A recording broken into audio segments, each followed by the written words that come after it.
Ay di as usual, nandito tayo sa talyer ni Mang Mael at inaayos nila yung kanilang karo para sa kanilang imahe na nakagapos. Nakagapos sa Semana. Kasi nga every year, tuwing Holy Week ay meron silang ganito at kasama yung kanilang image na yon. Boss, ilang taon na yung sa inyong image na yon? Marami na, marami ng taon yun. Pakinig nyo naman ng music, kaya talaga namang sa una hindayin. So every year basta may Holy Week, laging kasali sila sa prosesyon. Ay wala pa hong ka-design talagang inaayos muna yung kanilang paglalagyan para siguradong matibay. Kita nyo naman ang gulong na aray. Ay, kita nyo ga, talaga namang parang mga Viking. Matibay na matibay ang isang aray.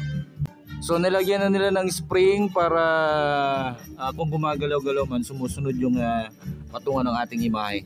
Kahapon kasi napadaan din tayo dito, kita ko kaya kahapon kasi napadaan din tayo dito at kita ko yung winewelding nila aring isang aray.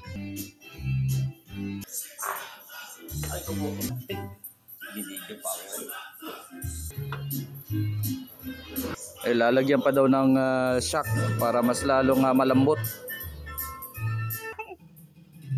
Kasi may ito to. Meron. Pwede siyang tumaas. Oo. Ayun. Para huwag siyang tumaas na ganyan. Okay. Saka hindi aawig. Oo nga. Kasi pag may ganyan, Ay, mas nasunod yung ano. Oo, hindi aawig. Are namang slot na para sa battery. Oo, sa generator. Generator, battery para yung ating karo ay may ilaw. Nakapusin ko lang yung aking ilaw, lalabas na rin yung aking.